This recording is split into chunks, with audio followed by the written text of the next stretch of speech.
Hello दोस्तों, स्वागत करते हैं आपका अपने YouTube चैनल एसएस स्टडी में।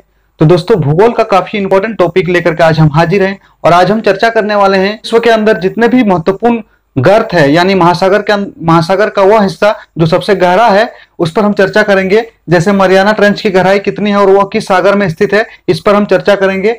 और समुद्र का जो निचला हिस्सा होता है वह कैसा होता है, इस पर भी हम चर्चा करने वाले हैं। भूतल तथा समुद्र के बीच जो उच्चावच होते हैं उस पर भी हम चर्चा करेंगे। तो आखिर ये उच्चावच होता क्या है, इस पर भी हम डिटेल में चर्चा करेंगे।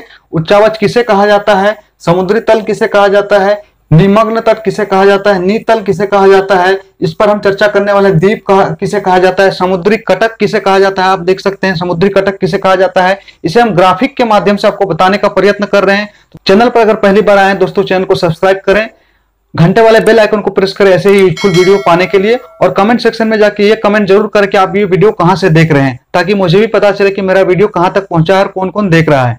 तो दोस्तों, देर ना करते हुए शुरू करते हैं आज की सेगमेंट को और लेते हैं पहला पॉइंट। तो सबसे पहला प्रश्न बनता है कि उच्चावच क्या है, आखिर उच्चावच है क्या। तो उच्चावच हम कह सकते हैं भूगोल की भाषा में उबड़ खाबड़ जमीन को उच्चावच कहा जाता है। तो जैसे जमीन के अंदर उबड़ खाबड़ होता है, वैसे ही समुद्र के अंदर भी उबड़ खाबड़ स्थान पाए जाते हैं। तो समुद्र के अंदर जो उबड़ खाबड़ स्थान पाए जाते हैं उस पर हम चर्चा करते हैं। जमीन के अंदर जैसे उबड़ खाबड़, कहीं पर तालाब होता है, गड्ढा होता है, कहीं पर पहाड़ पर्वत इत्यादि होते हैं, यानी कि एक समान नहीं होता। जैसे हमारा चेहरा है, उच्चावच का अगर उदाहरण दे तो मनुष्य का चेहरा भी उच्चावच का उदाहरण है, क्योंकि मनुष्य का चेहरा भी उबड़ खाबड़ है। जैसे नाक उभरा हुआ है, आंख थोड़ा घुसा हुआ है, मुंह के अंदर गहराई है। इस प्रकार अगर हम देखें तो मनुष्य का चेहरा भी उच्चावच का उदाहरण है। तो उच्चावच दो प्रकार के होते हैं, जमीनी स्तर के होते हैं और समुद्र के भूतल का होता है उच्चावच। तो समुद्री भूतल के उच्चावच की हम चर्चा करते हैं। तो सबसे पहले हम चर्चा करते हैं निमग्न तट। तो निमग्न तट उस तट को कहा जाता है जो जहां पर व्यक्ति नहाने के लिए जाते हैं, यानी कि दैनिक कार्य के लिए समुद्र के जो किनारे तटवर्ती इलाके के जो व्यक्ति रहते हैं वो नहाने के लिए जाते हैं और भी ऐसे ही कार्य करने के लिए जाते हैं, छोटे मोटे कार्य करने के लिए जाते हैं। तो समुद्र का जो निकटवर्ती इलाका होता है उसे निमग्न तट कहा जाता है। और निमग्न तट के बाद ही ये जो हिस्सा है जैसे कि ढलान टाइप का होता है, इसे समुद्री ढलान कहा जाता है। पेट्रोलियम का 30% हिस्सा दोस्तों इसी तट से पाया जाता है, यानी निमग्न तट। समुद्र के अंदर जितने भी जलीय जीव और जितने भी ऐसे जीव जंतु वगैरह जो मर जाते हैं उसके अवशेष जब यहाँ पर पहुंचते हैं और उसके बाद सड़ने गलने के बाद जीवाश्म का रूप धारण कर लेता है और पेट्रोलियम की उत्पत्ति होती है। तो यहाँ से 30% पेट्रोलियम निकलता है और 70% बाकी नीतल से निकलता है। नीतल समुद्र का वह हिस्सा है जो बिल्कुल जमीन के जैसा होता है, यानी बिल्कुल ग्राउंड के जैसा होता है। और नीतल के बाद जो हिस्सा होता है वह गर्त कहा जाता है। तो नीतल के बाद जो हिस्सा आता है वह उसे गर्त कहा जाता है। तो गर्त कितने प्रकार के होते हैं उस पर हम चर्चा करते हैं। अब पॉइंट पर आते हैं तो गर्त की बात करते हैं। जैसे हिमालय का जो पर्वत श्रृंखला है, हिमालय की जो सर्वोच्च चोटी है वो माउंट एवरेस्ट है, जिसकी ऊंचाई 8,850 मीटर है। यानी सर्वोच्च चोटी, हिमालय की कई श्रृंखला है, कई चोटियां भी हैं, तो सर्वोच्च चोटी जो है वह माउंट एवरेस्ट पर है, जिसकी ऊंचाई 8,850 मीटर है।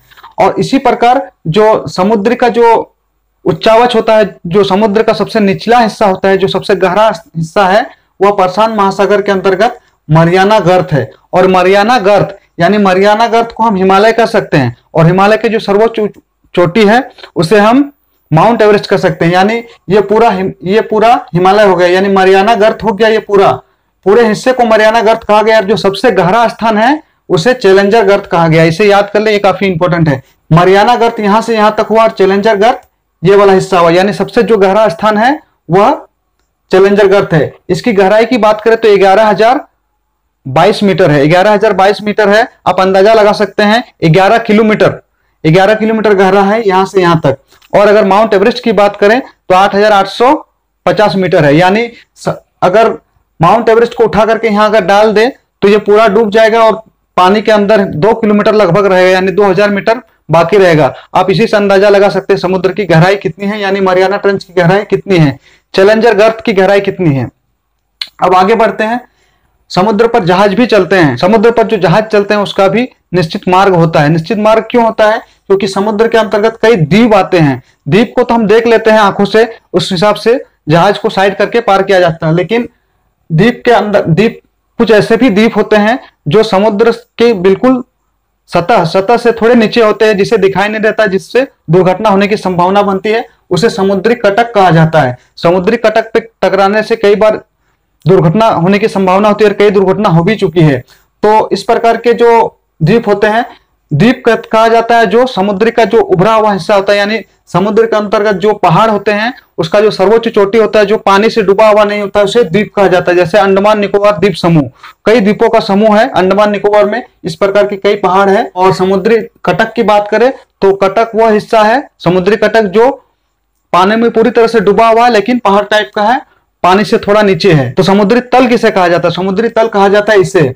समुद्री तल से जो किसी भी चीज की ऊंचाई मापी जाती है तो इसी से मापी जाती है समुद्री तल। यानी समुद्री तल ये हुआ और नीतल ये हुआ, पान जो समुद्र का सबसे निचला हिस्सा होता है उसे नीतल कहा जाता है। अब बात करते हैं विश्व के जो प्रमुख महासागर है उसमें जो सबसे अधिक गहरा स्थान है उस पर हम चर्चा करते हैं। तो मरियाना ट्रेंच के अगर सबसे गहरे स्थान की बात करें तो वो चैलेंजर गर्त है, यह प्रशांत महासागर में स्थित है। मरियाना, टोंगा और मिन्नाओ ये तीनों प्रशांत महासागर के अंतर्गत सबसे गहरे गर्त माने जाते हैं। यानी मरियाना टांगो का जो गर्त है वो 9000 मीटर है और मिन्नाओ का गहराई की अगर हम बात करें तो 10,500 मीटर है। 1, 2, 3 हो गया यहां पर। उसके बाद हम बात करते हैं प्यूर्टो रिको एक गर्त है, इसकी गहराई 8392 मीटर है। उसके बाद रोमसे की गहराई की बात करें तो 7254 मीटर है। ये दोनों अटलांटिक महासागर का सबसे गहरा स्थान है। उसके बाद हम बात करते हैं सुंडा, ये काफी इंपॉर्टेंट प्रश्न है।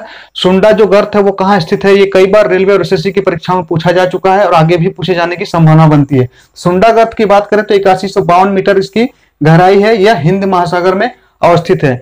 अब बात करते हैं कि जितने भी महासागर उसमें कुल कितने महत्वपूर्ण गर्त है। गर्त तो वैसे बहुत है लेकिन जो सबसे गहरा स्थान है उसे ही गर्त कहा जाता है। अब बात करते हैं समुद्री गर्त की। तो जितने भी महासागर के प्रमुख गर्त है उस पर हम चर्चा करते हैं। जैसे कि प्रशांत महासागर में कुल 32 गर्त है, अटलांटिक महासागर में 19 गर्त है और हिंद महासागर में कुल 6 गर्त है। इससे अधिक भी है लेकिन जो प्रमुख गर्त है यानी कि कुल अगर माने अभी के ताजा आंकड़े के अनुसार तो 57 गर्त की खोज की जा चुकी है। यहाँ पर एक चीज छूट गया कि यहाँ पर 30% तेल निकलता है तो और 70% तेल कहाँ से निकलता है? तो 70% तेल जो नीतल होता है यहाँ से निकलता है। और यहाँ इसके बाद जो होता है यानी सबसे जो गहरा स्थान है वहां पर कुछ नहीं पाया जाता क्योंकि गोताखोर होते हैं वह मात्र यहीं तक पहुंच पाते हैं।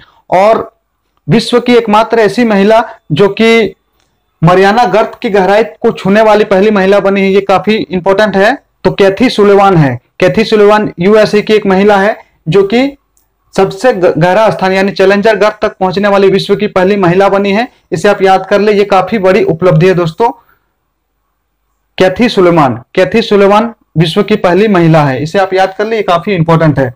तो दोस्तों आज का हमारा ये सेगमेंट कैसा रहा कमेंट जरूर करें, अप्रिशिएट करने के लिए लाइक और शेयर जरूर करें। तो मिलते हैं जल्द ही नेक्स्ट वीडियो में, आज के लिए इतना ही, थैंक यू।